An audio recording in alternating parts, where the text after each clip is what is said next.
Namaste everyone, my name is Mahesh Prabhu and this is my second video for promoting Kautilya Leadership Program, the online foundation course that will be starting from June 30th onwards. The advanced registrations are already on and there is a 50% discount for anyone who will register before 30th of June. In my last video, I was very grateful for a lot of people who took time to explain me that my last video was pretty long and I should make it shorter as well as more engaging. So taking a cue from that, I'm making this video as short as possible as I can, and I will be making more of such videos with just one question at a time. One of the most impending questions that people ask me is, why Kautilya? So ever since I started the Kautilya project as a part of the Vedic Management Center, a significant amount of people ask, there are over hundreds of books on Kautilya. In 1921, a little known person named Arthashastra from Mysore, Karnataka, India, had accidentally found the text of Kautilya's Arthashastra, and he made a first translation. And based on that translation, a significant amount of authors from India, Germany, as well as in US have made their own interpretation and translations of the same. However, the most key aspect of Kautilya's Arthashastra is the language. Kautilya's Arthashastra is not written in the Sanskrit which we know today. Kautilya's language can be better known as Vedic Sanskrit. And if you observe it very carefully, the Kautilya Sanskrit is very closely similar to that of Vedic Sanskrit. That is the Sanskrit which is being used to write the Vedas, Aranyakas, Upanishad, Mahabharata, and even Ramayana. Now, if you go and ask any student of of Sanskrit or the schools which teach Sanskrit as a spoken language, they are not going to get anything head or tails of this Arthashastra. That is because the Vedic Sanskrit is very different from the Sanskrit that is being used today. I like to call the Sanskrit that is being propagated today as Panini's Sanskrit. That's because it follows Panini's book called as Ashtadhyayi. Now, Panini and Kautilya lived almost around the same time.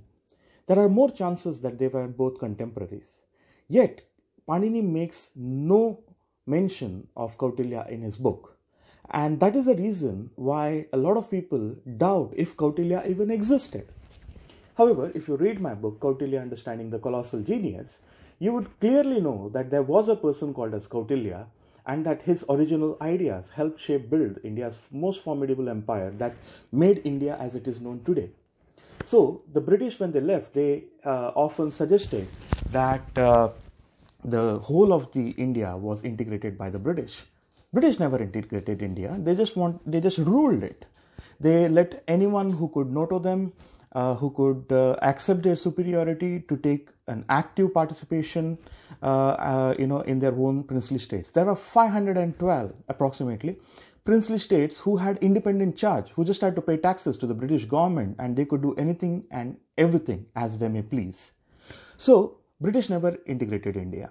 It was Kautilya and his students, starting from Sharanga Rao, as well as the first emperor of, or the founder of the Mauryan Empire, Chandragupta Maurya. So, that is another major impending issue. For example, the interpretation of words in Vedic Sanskrit as well as the Sanskrit that is being used today are significant. For example, the dharma in Panini's Sanskrit becomes religion. But religion was not as a concept, wasn't really evolved at the time of Kautilya. So to say that when Kautilya says Sukhasya Moolam Dharmaha or Dharmasya Moolam Arthaha, that dharma is not religion. That dharma is essentially duty as well. Dharma is a broad context, and that is one of the most essential elements which all the Vedic rishis unanimously say that you need to understand first. If you cannot understand dharma, you cannot understand your life, and as a result, you will suffer. And a person who understands his dharma as well as others' dharma and work in a way as to live coexistentially without chaos or troubles or conflicts. That is the ideal of dharma. So, what has happened essentially is that through the fundamental misinterpretations of the basic words that found the essence of Kautilya's Arthashastra, you have destroyed, so many people, authors, have destroyed the very knowledge of this particular text. For example, a lot of people want to believe that Kautilya built one of the first Hindu empire. Nothing can be farther than truth. The word Hindu hardly existed in the time of Kautilya. The reason for word Hindu is that when Alexander of Macedonia, or quote-unquote Alexander the Great, came to India, he had to pass through a river called as Sindhu. And since his people couldn't utter the word Sindhu, they called it Hindu, and the people living around the river came to be called as Hindus. So interestingly, the only community or people who deserve to be called as Hindus are the Sindhis. The Sindhi community has traced back its existence to the civilization that lived all around the river Sindhu. So there you go. So another interesting aspect is that the Kautilya's system was more or less a very secular one. For example, Chandragupta Maurya, the person who was installed on the throne by Kautilya, was not a so-called Hindu or even a Vedic. He was a Jain. And Acharya Amatya Rakshas or Amatya Katyayan was a Vedic Brahman. And Sharangarao, one of the most strong-minded and intellectual student of Chanakya, was an atheist. So there was no idea of religion in them. And that is the key reason why the entire the system of Kautilya came as a harmonious being.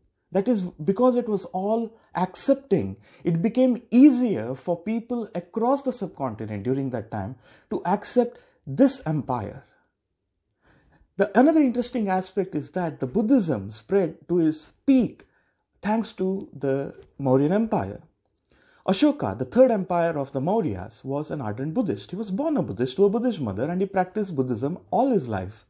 And it was during his reign that he sent his children across the known parts of the world during that time, starting from Ceylon or Sri Lanka, Japan, Myanmar, Tibet, and even China. So the Mauryan Empire has done a lot of things to spread Buddhism than Hinduism, which was hardly existed then. Okay, so what we can learn from Kautilya is therefore very significant. But to learn Kautilya, you need to understand Arthashastra, and to connect with Arthashastra, you need to know the Vedic Sanskrit. And interestingly, the Vedic Sanskrit is very intuitive. It is not complicated. You don't have to suffer to learn. For example, if you know 5 different Indian languages, you could understand the meaning, and based on the idea of sadhana, you can exceptionally understand effortlessly the greatest teachings of Arthashastra. For example, how do you know what you have learned is true or false? So people would like to say time will tell, or even kalaya tasmai namaha. However, the Kautilyan philosophy, or the Vedic philosophy to be precise, had a very simple idea. They instituted an approach called as sadhana. The sadhana was a threefold approach: Shravan, or Manan, and Nididhyasan. So Shravan literally translates to listening, observing, reading. Manan is memorizing all that which you have learned and all that which you have understood in a very formidable way and without distortion. And Nididhyasan is constant contemplation of what you have read. For example, if you have read something in Arthashastra, that becomes Shravan. And when you remember that and bear it on the back of your mind, in your memory, that becomes Manan. And through that Manan, when you look at the incidents all around the world and then you try to connect with what you have learned from your memory, you would know what you have learned is true or false. The greatest challenge for knowledge is change, because what may be constituted as a knowledge today may not be constituted as a knowledge with the change of time. For example, the knowledge of making potteries yielded a significant amount of wealth during the Kautilyan period. But today, the potters cannot nearly make enough to survive. Or maybe I'm, generalizing, but, it's a hypothetical situation. So, the whole approach that we at Vedic Management Center as a part of the Kautilya project have taken is essentially based on dedicated learning of the ancient text in accordance with the changing situations of time. So if you read our articles that are posted as a part of the Kautilya project, you can see how significant was the teaching, that it still holds water. So I hope this gives you a good idea about our approach to decoding the works of Kautilya. And do let me know if I can make this video any better. If you have any more questions, do leave it in the comment below, and I will make it a point to answer the question in the next video. Thank you so much for watching. I sincerely appreciate your time and effort, and I'll be looking forward you all to be a part of a Kautilya leadership program. Namaste.